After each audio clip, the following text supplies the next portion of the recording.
Paano puntahan ang Big Cross sa Shatin, Israel Line, tapos Shatin kayo, exit B. Turn left, hanapin nyo yung lift pababa. Pagdating nyo doon sa lift, bababa kayo, tapos paglabas nyo ng lift, diretso lang kayo. Diretso lang, sa left side nyo makikita nyo yung hagdan na paakyat. Baybayin nyo yung hagdan na paakyat, diretso lang kayo sa taas. Ito yung hagdan paakyat. Ito yung susundan din nyo. Dire-diretso lang yan, paakyat. Huwag kayong liliko pababa. Basta diretso lang paakyat. Hanggang sa marating nyo yung roundabout sa taas. Madali lang sundan kasi may signage naman. Ito na yung roundabout pagdating nyo sa taas. Ayan. So, pagdating nyo dito sa may roundabout, kakanan kayo ulit. Diretso na yan paakyat. Diretso lang kayo sa lakad. Sundan nyo yung kalsada. May mga signage dyan na makikita nyo.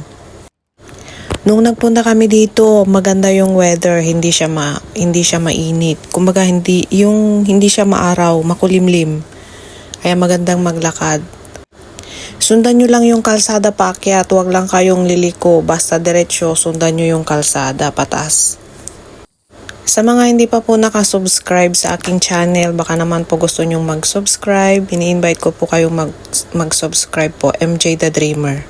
Pagdating nyo sa taas, sa nagsangan na kalsada, makikita nyo yung signage dito. Ito na yung papasok doon, papunta doon sa entrance nung pupuntahan natin na cross at saka yung marami kayong madidiscover dito, hindi kayo magsisi sa pagpunta nyo dito. Maganda yung lugar, tapos yung sa may kalsada pa lang may signage ka nang makita na bawal magingay. Kaya be aware din kayo kasi pag nagpupunta kayo, simbahan kasi ito, kailangang maging disente rin tayo na nagpupunta sa mga ganitong lugar kasi syempre kailangan nating irespeto yung mga pinupuntahan natin. Igalang natin kasi minsan may nagpupunta dito na yung kumbaga yung mga suot ba, ganyan. So ito na yung entrance. Pasok tayo dito. Pagpasok natin, diretso lang tayo ng lakad right side. Ito yung pupuntahan natin na isa. Unahin natin yung tinatawag na labyrinth. Ewan ko kung paano sabihin yun. Basta makikita nyo yan. Baybayin nyo lang yung itong diretsyo na yan. Tapos itong entrance na to, ito yung papunta sa cross. Yan, yung kaliwa. Ito yun, yung papunta sa cross. So, puntahan muna natin itong yung parang yung mga bato, yan, kung saan ka pwedeng mag-pray and imitate. Bago makarating doon sa may mga bato, kung saan ka pwedeng mag-pray and imitate, madadaanan mo na itong dito sa may water lily. Ang ganda ng bulaklak ng water lily. May nakasulat doon pero Chinese, wala siyang English na translation. So, hindi ko alam kung ano yung nakasulat doon. So, ito yung sinasabi ko na bato. Dito, hindi basta-basta yung pumasok kasi hindi pwede yung crowded. Kumbaga, may nakabantay dyan. Hindi nila kayo basta papayagan na papasok. Bumalik naman kami, papunta kami sa cross, sa left side. Papasok doon sa may parang bilog na yon, sa ring na yon. So, ito yung dito sa loob. Tapos ito na yung entrance ng papunta sa may cross.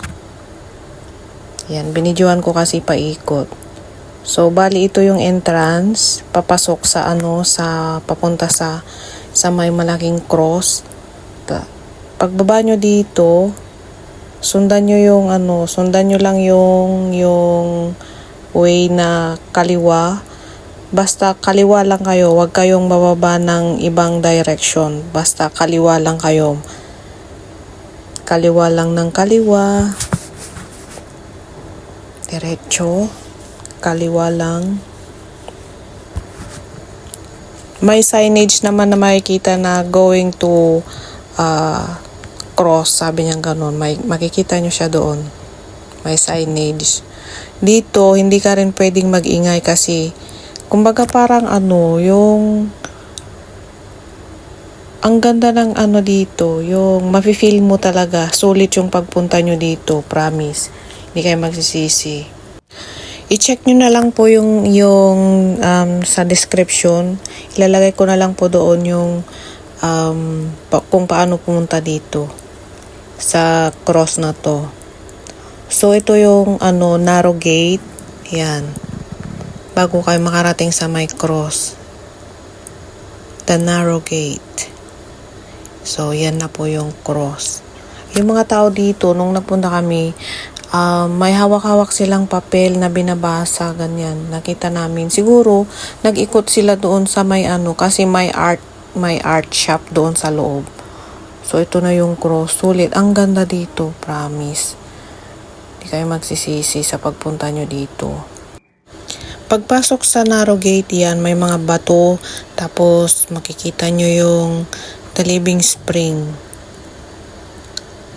Lahat dito may meaning yung mga nila dito. May nakasulat din sa bato doon, oh. Thank you for watching po. God bless po sa inyong lahat. Nawa may naitulong at na-share na naman po ako sa inyo.